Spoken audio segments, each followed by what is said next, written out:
राम राम दोस्तों इस वर्ष का चौथा गुरु पुष्यामृत योग 28 अक्टूबर के रोज आ रहा है। इससे पहले के दो गुरु पुष्यामृत के योग जनवरी और फरवरी महीने में हुए थे और तीसरा गुरु पुष्यामृत योग पिछले महीने हुआ था। पर पिछले महीने वाला योग देर रात 1:30 बजे से सुबह 6 बजे तक था, जो कि किसी भी तरह से उपयोग में लाने जैसा नहीं था।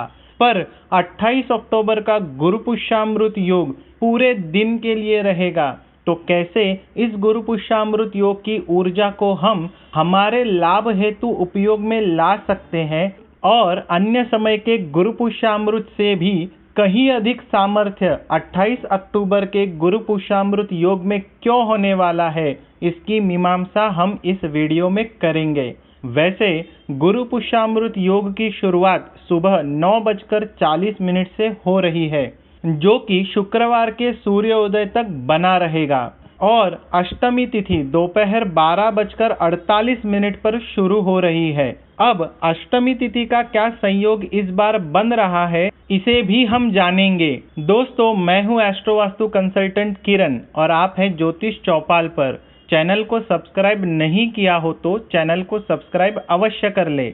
गुरु पुष्यामृत योग। दोस्तों, योग का अर्थ होता है मिलन। जब भी गुरुवार हो और उसी दिन चंद्रमा पुष्य नक्षत्र से भ्रमण कर रहे हो, उसे कहते हैं गुरु पुष्यामृत योग। अर्थात गुरुवार और चंद्र का पुष्य नक्षत्र से भ्रमण, इन दो घटनाओं का एक ही दिन आना। दोस्तों, आपने यह कहावत तो सुनी होगी कि करेला ऊपर से नीम जड़ा।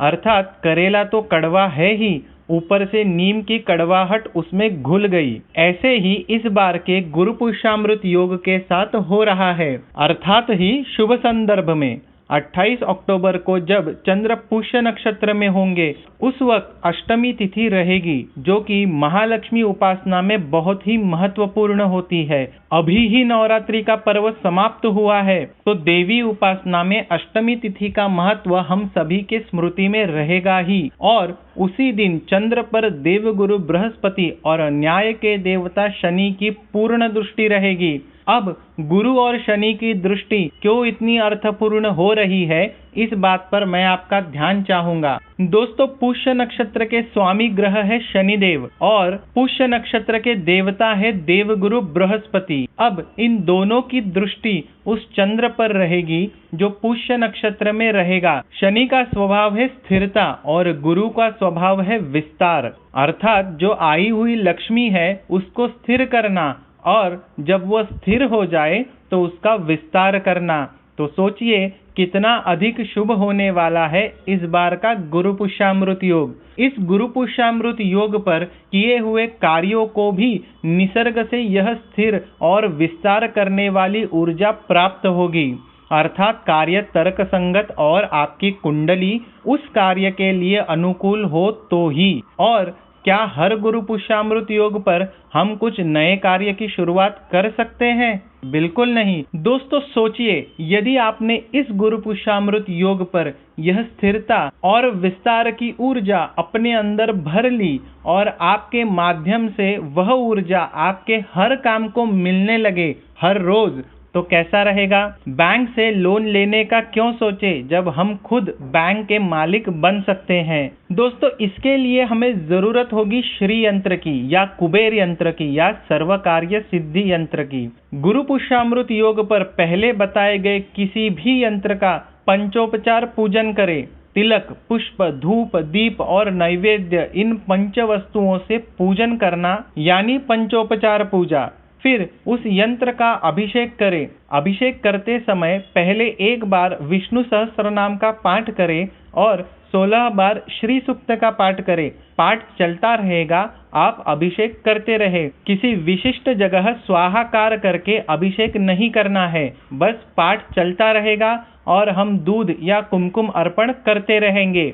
यदि आपने दूध से अभिषेक किया हो तो वह दूध किसी वृक्ष के तने में डाल दे, और यदि कुमकुम अर्पण किया हो तो उसे डिब्बी या पुड़िया में बांधकर रख दे। यदि कुमकुम की मात्रा अधिक होगी तो उसे भी वृक्ष के तने में डाल दे। फिर यंत्र को शुद्ध जल से धोकर पोंछकर उसकी जगह पर रख दे। दूध गाय का ही हो और कुमकुम हल्दी वाला ही हो। अब रोज सुबह अपने कार्य पर जाते समय उस यंत्र का दर्शन ले और उस पर अर्पण किए हुए कुमकुम का तिलक लगा कर जाएं। जो विधि हम गुरु पुष्यामृत पर करने वाले हैं, वह विधि हम प्रत्येक अष्टमी, अमावस्या और पूर्णिमा के दिन कर सकते हैं।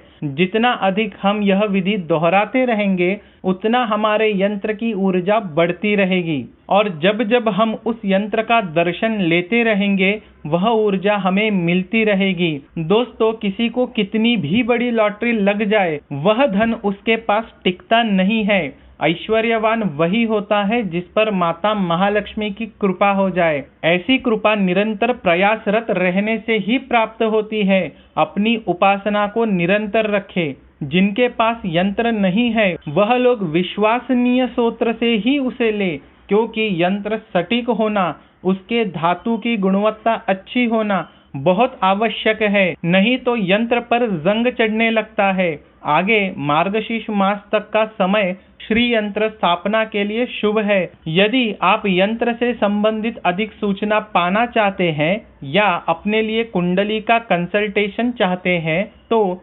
7038935234 इस नंबर पर व्हाट्सएप मैसेज करके मुझसे संपर्क कर सकते हैं। दोस्तों, अभी आपसे विदा लेता हूँ। जय हिंद, वंदे मातरम।